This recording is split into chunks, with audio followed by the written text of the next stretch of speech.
Hi guys! So today I'm going to be doing my Booktubeathon wrap-up and my UnderHypedReads readathon TBR. As I said in my yearathon wrap-up, this is just the month of readathons, but I've really been enjoying it. It's been giving me a focus on what to read, and I just like it. So first I'm going to be talking about the Booktubeathon.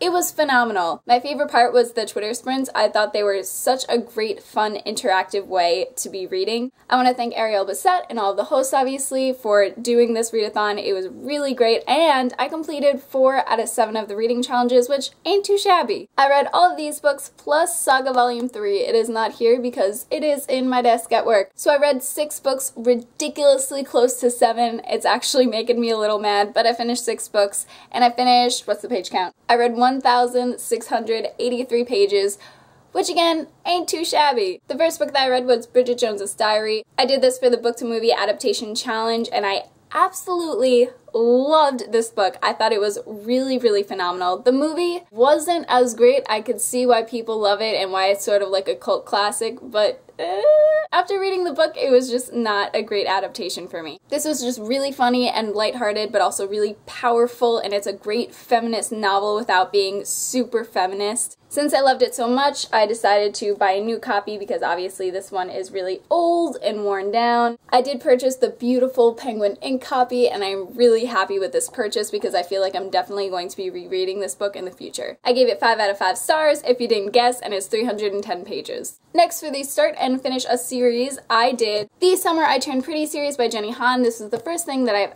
ever read by Jenny Han, and I thought it was pretty okay. This is about Belly, and it follows her during 3 different summers, and it follows sort of a love triangle between her and 2 brothers named Conrad and Jeremiah. I was torn by the love triangle, but at the same time, all the characters kind of fell flat for me, even Belly. But yeah, it was good. It was a light-hearted summer read, and I'm glad that I read it during the summer. I don't see myself rereading it at all, but there's that. I gave The Summer I Turned Pretty series 3 stars as a whole, and I think this bind-up is 876 pages, I'm pretty sure. After that, I picked up Saga Volume 3, which again, I left it in my desk at work, but it was a phenomenal read. I love how Marco was all like jaded and stuff in the beginning, and it's such a well-written graphic novel. I love it. I read the series and Bridget Jones' Diary all by like day 4, and then days 5 and 6 I didn't really read much at all other than Saga. I was watching Perks of Being a Wallflower on day 4, and at the end Charlie says, "I'm not sure if I'll be writing to you too much more because I am going to be trying to participate,"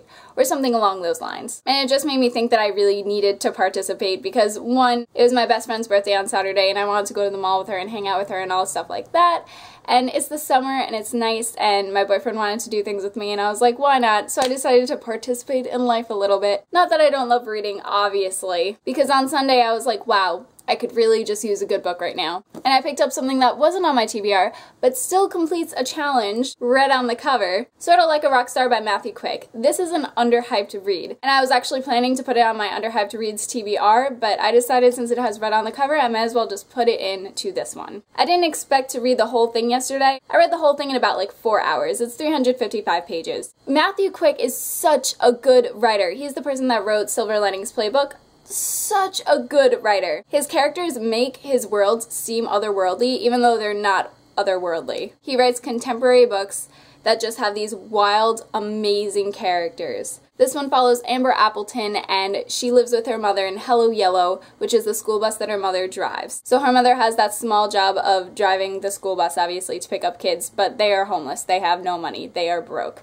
Amber Appleton is the most positive character you will ever meet. She is the princess of hope. Like, she just does all these wonderful things for people. She has these, like, awesome friends, and they all have learning deficiencies, but they are just...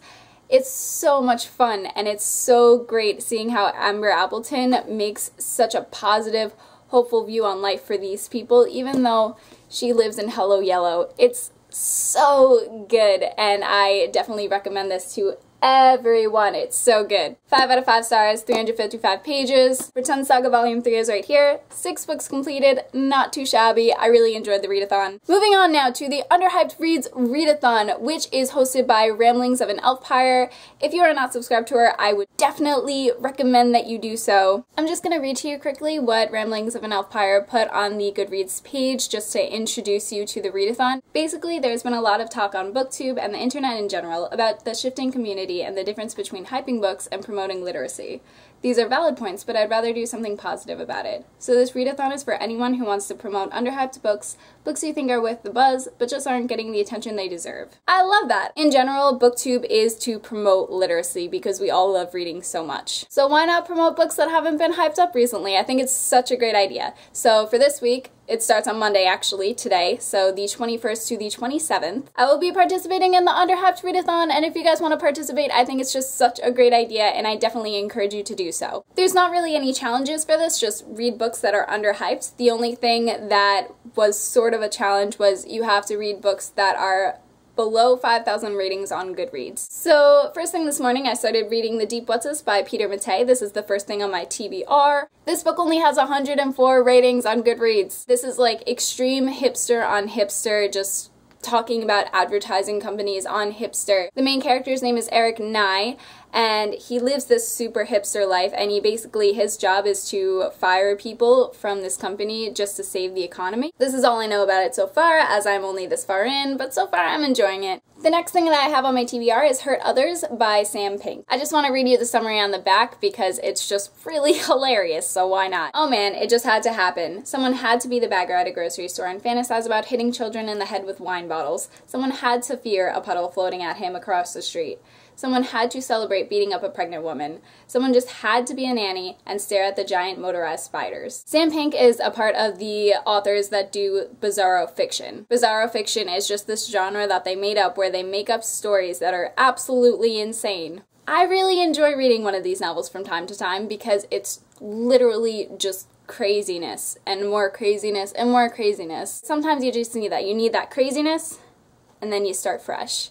And that's bizarro fiction for me. I really enjoy these stories. This book has 172 ratings on Goodreads. Next is Past the Shallows by Favel Perret. This is actually a newer release in the adult fiction genre. Three brothers grow up in the outskirts of Tasmania. They compare their wild landscape to their father's wild qualities. He's an alcoholic and pretty much his emotions are really random. I really like dysfunctional family stories, so I'm hoping that this will be mainly about that. This has 1,070 ratings on Goodreads. The next one, also a newer release. I'm pretty sure that this is just going to be like a new cover release though. I don't think this is an actual new story. It's Paper Airplanes by Dawn O'Porter. This has 1,059 ratings on Goodreads. It's about Renee and Flo, and they have just this ridiculously good friendship, and it's just about how they meet and how they became ridiculously good friends.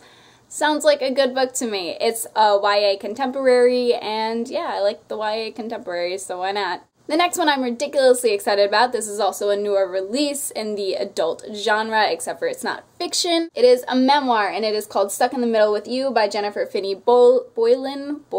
I actually pre-ordered this one about a few months ago when it came out, and I just haven't read it yet, so I'm super excited. A father for 6 years, a mother for 10, and for a time in between neither or both, Jennifer Finney Boylan has seen parenthood from both sides of the gender divide. So Jennifer came out as a transgender while she was having kids. This is basically about her transition into becoming a transgender and also parenting while this is happening. It sounds so intriguing, and it's something that I've never read about, and this is why I love memoirs, just to learn about people and to learn about different situations that people have. So excited about it. 310 ratings on Goodreads, not a lot at all. The next thing that I have will be a reread, and it's Wonderland by Tommy Kovac and Sonny Liu. This is a graphic novel, and it follows Marianne. If you guys have ever watched the Disney version of Alice in Wonderland, you'll remember the White Rabbit calling for Marianne. Marianne as his housemaid, and he's just calling for her because he's late, and he's just like, Marianne, Marianne! This is the story of Marianne, the housemaid that lives in Wonderland. Love Alice in Wonderland just because it's so adaptable. You can make so many stories out of it, and this is such a great adaptation. So I'll be rereading it because why not? This has 762 ratings on Goodreads. The last thing that I'll be showing you that I want to get to is Sex Criminals by Frakshanan Zdarsky. Sex Criminals is about this girl named Susie. I believe it's Susie. Basically, when she has sex, she could stop time. And she meets this boy named John who could do the same thing. So what do they start doing? They start robbing banks together. This just sounds really original, and it has great ratings from the people who have rated it on Goodreads. I have volumes 1, 2, 3, and 4. The first volume has 2,055 ratings on Goodreads, but then it sort of goes down from there. So there we go. Those are all the books that I have read and all the books that I am planning to read. If you have read any of them, please let me know what you have thought of them. Let me know how you were doing in the Booktubeathon, and also let me know if you're participating in the UnderHypedReads readathon. Lots of things to share this week. I hope you guys are having a good time reading whatever you're reading, and I will see you soon. Bye!